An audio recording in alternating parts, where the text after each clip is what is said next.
In my series called Journey to Nicaea, I began with a little bit of background, and I noted that the year 70 CE was a watershed year in the history of the Christian movement. In 70 CE, the Romans, who had experienced a rebellion by the Jews in the year 66, were now tasked with putting down that rebellion.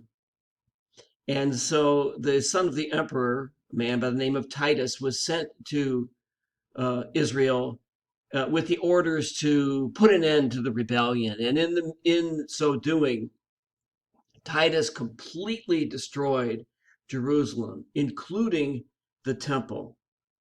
So why was this a watershed moment in the history of the early church?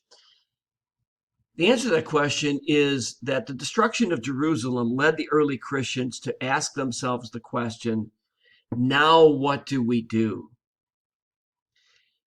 By the year 70 CE, the early Christians realized that Jesus' prediction of his second coming might not be as soon as they had thought. They also realized that the first generation of believers was dying. And they realized too that their primary source of worship, which up until that time had been the temple, might no longer be their center of worship. So they asked themselves, now what do we do? They were afraid that the message of Jesus might be lost. And so they took a number of steps. First of all, they started to write down their gospels. They wrote down the teaching of Jesus. They wrote down the good news of Jesus. Those are the gospels. They started to formalize their liturgy.